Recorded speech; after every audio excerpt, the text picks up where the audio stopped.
Pemirsa, kita lanjutkan kembali dialog jurnal pagi konsolidasi Jokowi Prabowo. Tadi Mas Kodari kalau Anda menyebut pertemuan dua tokoh ini tidak terlepas dari Pilkada DKI.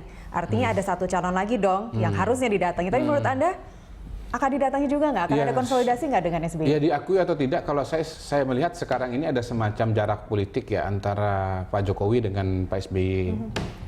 Memang waktu Pak SBY selesai tugas sebagai presiden, sebetulnya sudah cukup bagus, sudah cukup mulus. Waktu itu Pak SBY memperantarai katakanlah proses transisi. Jadi waktu itu tim Jokowi JK membentuk rumah transisi, dan rumah transisi itu berkomunikasi dengan Mensesnek, Mensekap. Waktu itu di mana presiden masih Pak SBY. Bahkan waktu Pak SBY keluar dari istana itu ada proses dihantar begitu. Cuman kelihatannya kalau kita lihat catatan media sampai sejauh ini, memang konsep-konsep atau strategi pembangunan yang dilakukan oleh Pak Jokowi sepertinya kurang sreg dengan Pak SBY, oleh Pak SBY. Kita lihat misalnya salah satu warisan, katakanlah rencana pembangunan yang dibuat oleh Pak SBY yang waktu itu sering sekali didengungkan, yaitu BLT? Bukan, MP3I ya rasanya kalau tidak salah, itu Master Plan Pembangunan, termasuk diantaranya misalnya membuat jembatan Selat Sunda dan yang lain-lain, itu tidak dilanjutkan. Jadi dalam beberapa kesempatan kita sering mendengarkan adanya kritikan atau masukan dari Pak SBY. Yang salah satu yang paling fenomenal adalah kira-kira mungkin beberapa waktu yang lalu ketika Pak SBY dengan rombongan Partai Demokrat melakukan tur di Jawa.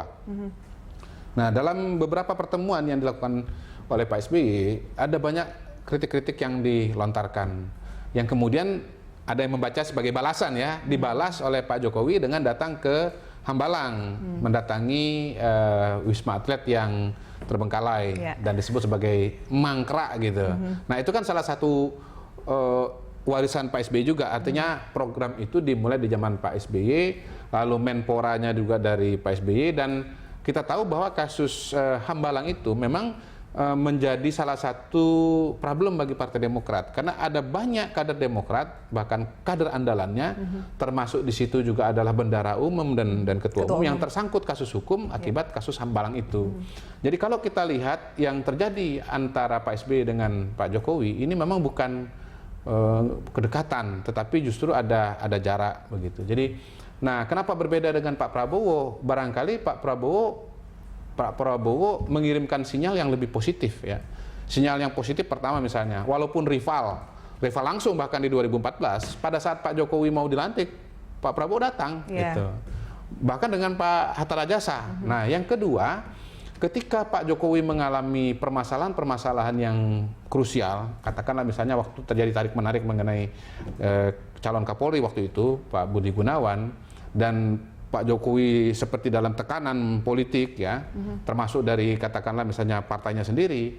Waktu itu Pak Prabowo seperti mengulurkan bantuan, memberikan sinyal bahwa dia ikut berdiri bersama dengan Pak Jokowi. Pertemuan di Istana Bogor. Dan pada saat pertemuan di Istana Bogor itu, Pak Prabowo memberikan cenderamata, sebuah keris. Nah, kalau dalam kultur politik Indonesia, kultur Jawa kan, keris itu kan artinya dikasih senjata gitu, dibela, dibantu. Jadi dalam momen-momen yang krusial, sepertinya memang temannya Pak Jokowi ini adalah Prabowo, atau Pak Jokowi merasa Pak Prabowo itu jadi teman dia gitu. Nah, yang ketiga memang walaupun di DPR terjadi dinamika, selama ini kalau kita lihat Pak Prabowo sendiri sebagai pribadi sangat jarang untuk melontarkan kritikan atau katakanlah serangan politik kepada Pak Jokowi begitu. Jadi dalam konteks itu kelihatannya nuansa pertemanannya memang lebih kepada Pak Prabowo. Sementara sebelum 4 November Pak SBY kan justru sudah mengeluarkan pernyataan bahwa saya ini dianggap sebagai dalang dan yang lain-lain gitu. Nah, kalau dianggap dalang dan yang lain, yang dilempar itu siapa yang dituding? Yaitu pemerintah. Jadi Pak SBY mengatakan saya ini dituding, tapi ketika Pak SBY mengatakan saya ini dituding, sebetulnya Pak SBY sedang menuding juga kepada Pak Jokowi. Padahal begitu. Seperti yang dia bilang, fitnah itu lebih kejam dari pembunuhan. Nah, lalu kemudian dibalas kan, nggak tahu juga nih benar apa tidak. Ketika terjadi rusuh pada malam 4 November, Pak Jokowi mengeluarkan pernyataan pendapat disebut itu hanya aktor politik. Jadi memang kalau dilihat secara permukaan, ya yang satu merasa dituding, yang satu mungkin seperti mengkonfirmasi, katakanlah begitu. Apakah benar atau tidak? Ya wilayahnya ini kan wilayah politik gitu. Ya, ditambah lagi juga dengan sekarang banyaknya dari berita sosial media yang beredar foto-foto sekjen ataupun petinggi Partai Demokrat yang turut terlibat dalam 4/11 atau akan merencanakan 25/11. Tapi kembali lagi, kalau ini yang disebut oleh Pak Prabowo dan Pak Jokowi adalah untuk keuntungan NKRI, kalaupun ada persaingan itu harga yang sangat mahal untuk negara ini.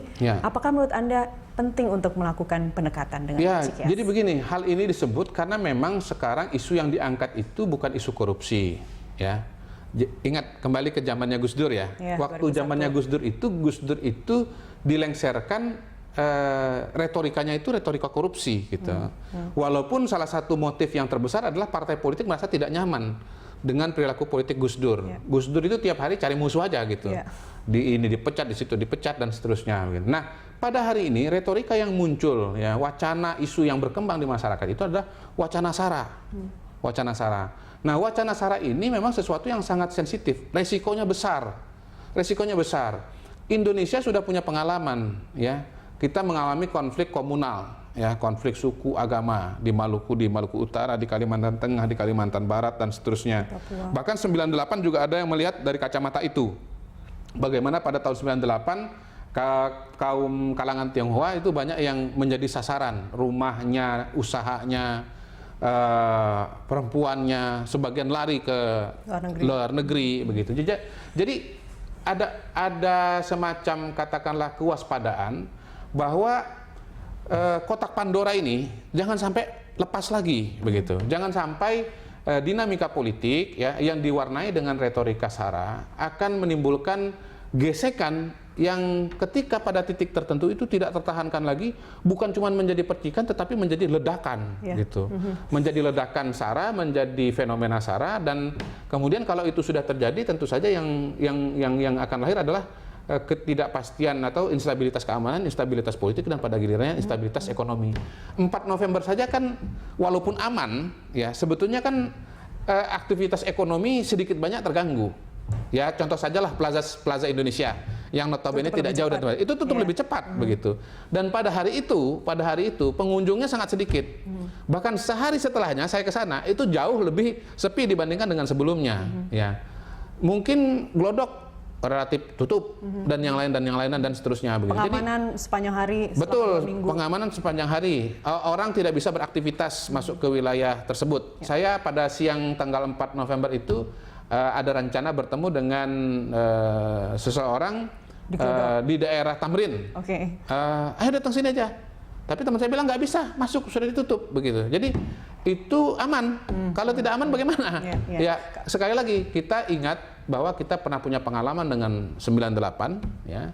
Dalam skala kalau kita bicara Jakarta, kita bicara 96 ya. Kalau 96 itu peristiwa kuda tuli itu ya, entah siapa aktornya, entah siapa pelakunya, tetapi pada saat itu Jakarta itu terbakar gitu.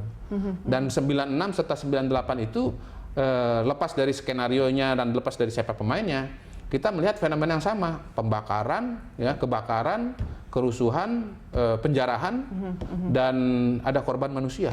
Tapi itu jauh lah Mas kalau dikaitkan dengan saat ini. Tapi kalau kita harus diantisipasi. Betul. Harus diantisipasi karena tadi kalau jadi sasaran demo pada hari ini adalah isu mengenai korupsi, mungkin tidak ke sana larinya. Tetapi kan pada hari ini yang dibicarakan adalah isu agama. Lalu kemudian berkaitan dengan isu etnis. Ya. Kalau kita bicara dan pada hari ini satu lagi, pada hari ini kita berhadapan dengan fenomena sosial media yang sangat-sangat liar. Ya. Tahun 98, 96 saja tidak ada sosmed. Fenomenanya sudah seperti itu.